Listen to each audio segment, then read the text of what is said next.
Hello there, and today we're going to be reading part three of the Albert Sandy trilogy. These are all like in a universe called the Yogurt Verse by Icy Opportunity 9 on Reddit. So u/Icy Opportunity 9 if you guys want to go check them out. So if you guys want to see more extensions, I guess, of this story, then make sure to drop a like and tell me in the comments section. And I'm going to stop droning on with the intro and let's get straight into it with part 3 of the Albert Sandy trilogy. This one is titled The Revenge of Albert Sandy, and it is from Greg's point of view. And I will actually, hopefully, have all 3 of these compiled into one video sometime in the next month. So yeah, you could watch that separately if you want. Anyway, Monday. Albert came back to school today, and I wasn't really looking forward to seeing him again. Actually, I'd completely forgotten about him until now. Though that was mainly due to the fact that I saw Fragley and Ruby Bird kissing in front of the lockers. Pucker. To be honest, I'm surprised that Fragley managed to get a girlfriend before me, though I guess it's hardly surprising that he and Ruby got together since they were practically made for each other.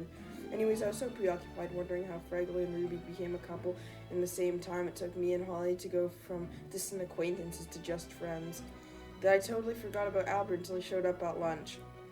Albert was doing the same thing he did at lunch, telling the other guys some random crap he found on some sketchy-looking website. Guess what? I have scientific proof that Michael Jackson was castrated. Oh my god. I wasn't even paying attention to what he was saying. In fact, I only looked it up when Bryce spoke up. Whoa, Albert Sandy, you're not eating any yogurt? You guys won't really understand this unless you actually watched the first one at least. You don't really need to watch the second one. It's like 3 minutes long, not that really important. But do go watch the first one. You're not gonna really understand what's happening in this one. Unsurprisingly, Albert didn't find this funny. Oh yeah, I forgot, school banned yogurt last month. Suck a dick, Bryce. I didn't see Albert or Bryce for the rest of the day, so I wonder if this is going anywhere. Sadly, before I had the chance to see where Albert was going, Dennis arrived in his van. If anything, this only shows that Albert's up to something. I mean, he never hung out with Dennis until he put that yogurt plan into action. He's clearly doing something illegal. Whatever it is, it probably involves Bryce again, given Albert's earlier reaction, so we followed him home. Unfortunately, once Bryce got home, he almost immediately went upstairs. We couldn't find a ladder or anything that would give us an elevated vantage point, so we bailed out. By then, Bryce hadn't come down for at least an hour, so I do wonder if Albert decided to spare him. Tuesday. I was starting to think that Albert left Bryce alone until I saw them run into each other at the hall. Hello, Albert, my friend. What may I do to brighten your day? Look how happy Albert looks. Why does his head look so out of proportion with his legs? I don't know, this is just an interesting, weird picture. I've never seen Bryce talk to Albert like Albert's his boss or something. Come to think of it, I'm not sure if Bryce would be willing to bow down to anyone. Something's definitely up. Looks like I'm gonna have to keep an eye on anybody who tries to insult or backtalk to Albert. I saw Albert talking to Bailey Anthony before lunch, and he was acting really strange. Would you like a hug? In your dreams, you yogurt fetishist. Is that a word, fetishist? It's interesting. I've never known Albert as the kind of person to give hugs, but I heard from Holly that Bailey broke up with her boyfriend after he tried to introduce her to yogurt wrestling. I guess Albert tried to use this as an opportunity to flirt with Bailey, despite everyone knowing that he started the yogurt joke. In other news, Bryce been acting even more annoying than usual, mainly because he and his cronies are constantly praising Albert. Albert's the best, guys, right? Yeah, Albert rocks. All hail Albert. I'm pretty sure that Bryce's recent behavior has something to do with Albert and his goons, so after school we ended up going back to Albert's. For some reason, the Albert front door was unlocked. I thought he forgot to lock it, but he hadn't turned on the alarm either, making me wonder if this was all done on purpose. Sandy's house was a total mess. Albert and his goons must have spent their entire suspension partying because the entire house was trashed. I know you were watching. Okay, yeah, I mean, Greg, you probably are right. It probably was planned. You can see they're holding some interesting pieces of content here. Keep calm and eat frozen yogurt, a Playboy magazine, and Diary of Wimpy at the long haul. Oh, and it's the duck. And the I know you're watching me. So he's broken into Greg's house, probably. I don't know. Probably not. Anyway, I'm just joking around. Anyway, we found loads of questionable stuff that presumably belonged to Albert, but nothing that seemed to have anything to do with his plan. Having spent some time in Albert's house, I began to notice that a lot of the stuff from our previous visits was gone, including the television, the stacks of DVDs, and the girls' books. In fact, the whole house looked like it had been raided. I'm sure that Albert's moved his legal operations out of this house ever since the police got summoned here. While I'm not sure if he's ever going to come back here, I don't know where he and his goons are hiding out, so I'm going to have to do some more searching. Wednesday. Albert's done it again. Don't ask me how he did it, but he did the same thing to Bailey as he did to Bryce. I'm not sure what his plan is, but I think it involves making the whole school look up to him. Albert Sandy's so dreamy, isn't he? No, he isn't. Oh, I did not mean to scroll down. What just happened? I'm confused and scared. Okay, there we go. It wasn't much better at the boys' table, where Bryce and his goons were still singing the virtues of Albert, and then I had an idea. Guys, what's Albert's favorite food? Yogurt. Well, I just hope these guys appreciate the sacrifice they're about to make, because this could end up revealing where Albert's secret hideout is. The only problem was, Albert usually used Dennis's van to kidnap his victims. We needed a car to track them down, but none of us had driver's licenses, and I didn't know anyone who would be willing to drive us. Somehow, Rowley said he knew someone who could drive us. Still, he didn't tell us who it was, so I was very surprised when we discovered who we'd found. Hello. Don't ask me how or why Rowley chose Leland to drive of all people, but at least we had a ride. I hadn't seen Leland in at least a year, and Rowley claimed that his parents decided that he was old enough to stay home. Then Leland chimed in and said that apparently Rowley's parents fired him after he let Rowley watch some cartoon that they deemed too violent. Apparently, they only found out after Rowley asked for an action figure of one of the characters for his birthday. When will these people realize that what a masterpiece JoJo is? What is JoJo? JoJo Rabbit? That's not an animated thing. What is JoJo? Somebody tell me in the comments what's JoJo. Me and Holly ended up having the backseat to ourselves, but I wasn't sure if getting close to her was a good idea since we were in a car driven by the biggest nerd at Crossland High School, and at Leland checking his rear view mirror every minute didn't help things. After about half an hour, Dennis's van pulled out inside Corny's. I don't know why Albert and his goons wanted to go. I'm guessing is that what that's supposed to say, to a family-style restaurant. But then I saw Dennis heading around to the back, which made me wonder if he worked at Corny's. We tried to go through the front, only to discover that the doors were locked. Found it odd that Corny's was closed on a weekday, until Holly found a piece of paper taped to the door. Notice this establishment is closed to protect public health and safety. This establishment must be inspected and approved by the Department of Hotels and Restaurants to continue operating as a public lodging or food service establishment. Do not remove this notice. Having seen that, we headed around the back to find a way in and discovered that Albert and his goons broke the lock on the back door and forgot to replace it, because I didn't really think that someone would try to track them down. Unsurprisingly, Albert made no attempt to hide himself. Who's hungry? I love yogurt. Me too. Because Albert was sitting in a booth, we were able to hear everything he said, and from what I heard, his plan involved giving these guys some yogurt. Don't ask me what that has to do with them worshipping him, but I'm pretty sure it's all a trap. For some reason, everything that had been left in place after Corny's closed, including the ball pit. Suddenly I got an idea to ruin Albert's plan.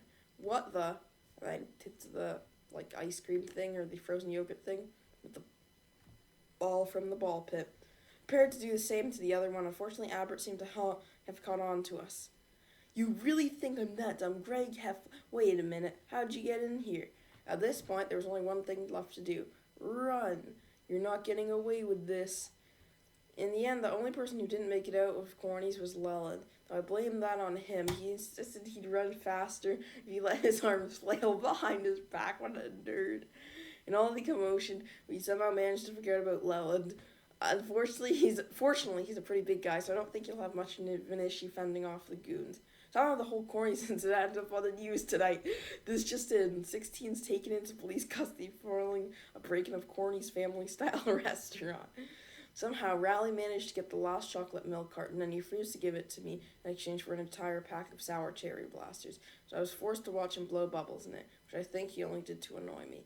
Sometimes I wonder if Rowley's learning a little too much from me. After Rowley stopped blowing bubbles, he started acting very strange. So, Greg, what do you think of Albert Sandy? He's super gross, don't you know this already? Wait, you don't like Albert? Of course. Wait a minute, what happened to you? Fortunately, it only got worse from there. Oh, hail the mighty Albert. I don't know what Albert gave everyone, but it's got to have something to do with the milk, and if anything, I've got to make sure no one else drinks it. Okay, I'll admit, running around the cafeteria while yelling at everyone not to drink their milk wasn't the best idea. Plus, Holly wasn't having a soda, so it wasn't like I saved her from anything. Despite that, I was able to explain everything to Holly just as Riley joined the crowd of kids chanting "All hail the mighty Albert" over and over again. Actually, I think that last thing might have convinced her that Albert had struck again. Having clarified this, we set out to find a hiding spot since neither of us knew what Albert put in the milk. The least we could do was hide and hopefully find a nerd who knew more about science than us. In fact, it wasn't long before I found an empty classroom, so we hid there. Hey, it's Mr. Albert Sandy Hater himself. As it turns out, study hall was being held in that room, and for some reason, teacher let the students watch a movie in class. Don't ask why. To make matters worse, the kids in there were from the previous lunch group. Judging from how they recognized me, they already drank the rigged milk. After some more run-ins with Albert's mind slaves, we ended up in a library where we found Alex Aruda. Ah.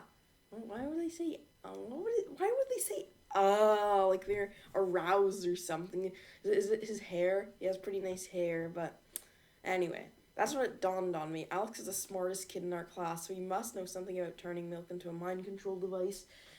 Alex claimed that he'd explain how the rigged milk worked, but then he started lecturing us about biplanes and Scandinavian accents and a whole bunch of other stuff that had nothing to do with milk or mind control. How is this even related? Alex, we just want to know what's in that milk. The real question is whether or not the accident could have been prevented. Now, obviously, speed. Shut up and stop interrupting me.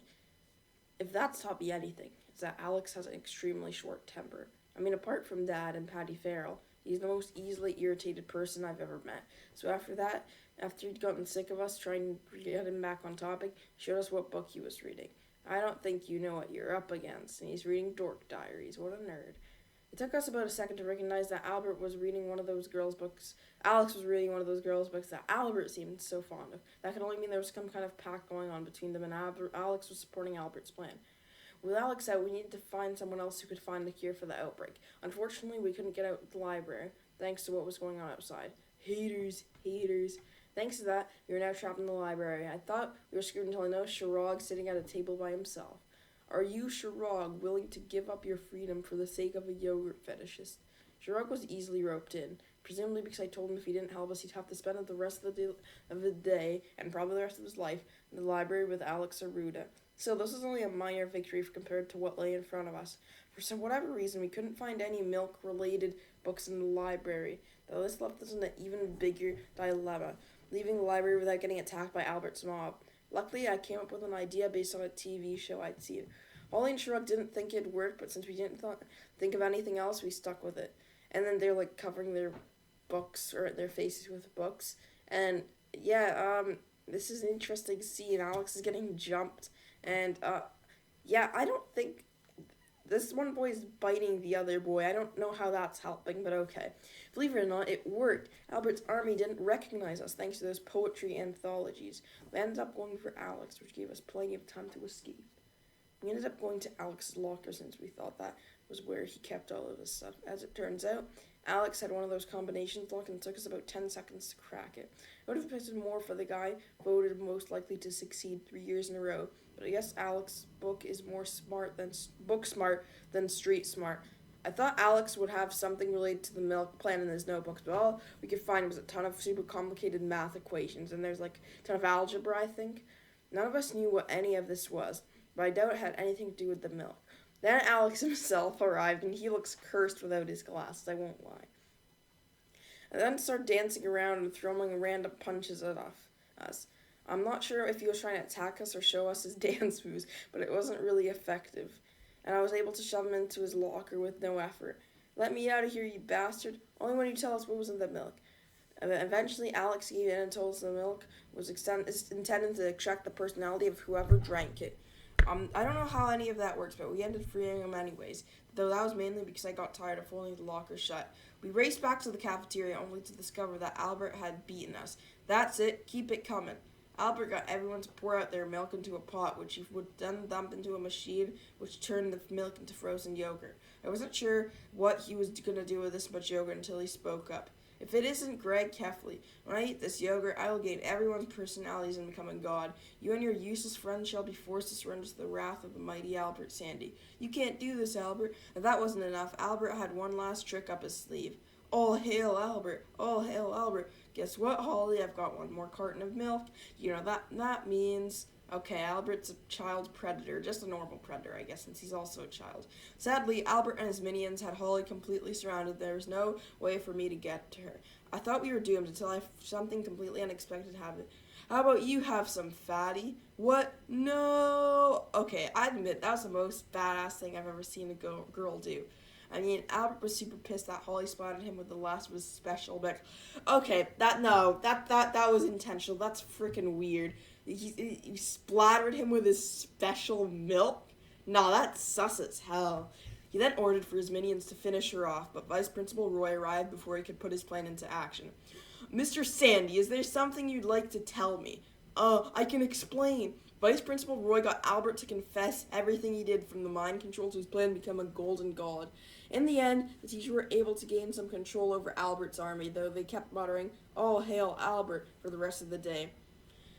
Friday, I wasn't sure what would happen today, given how chaotic yesterday was. As it turned out, Alex Aruda admitted to being involved in the brainwashing plan and was forced to spend all of last night separating the personality mix thing that Albert turned to frozen yogurt.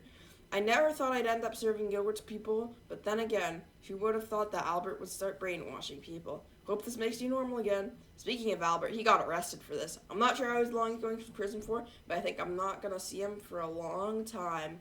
All in all, everything returned to normal once we'd finished serving the yogurt. Well, almost everything. Do you have any other copies of Bucko no Pico? Okay. I don't know what Llewellyn told the troublemakers, but now they're reading those weird Japanese comic books that he likes. I'm not sure if this is a good thing, but at least they aren't engaging in any illegal activities anymore. Anything else? Well, me and Holly still haven't become a couple, but I've got the whole summer to make it reality. And besides, with Albert where he belongs, I can finally get him off my mind for good. Ladies and gentlemen, that was The Revenge of Albert Sandy. Please like and subscribe. When I'm recording this, we're at like 9 subscribers. So can we reach 10 subscribers? What a goal. But yeah, actually, please subscribe. And also, drop a like and comment if you want to see more Yogurtverse videos. This is part of a universe created by u/IC Opportunity 9 on Reddit. And he has like a ton of other fan fictions which are part of the same universe, which I am gonna start reading. But if you guys want to see that specifically, I can make a couple of them a week, or I'll just do like one or two a month. But yeah, anyway, hope you guys did enjoy. Make sure to like and subscribe. If you did, I'm out of here. Bye.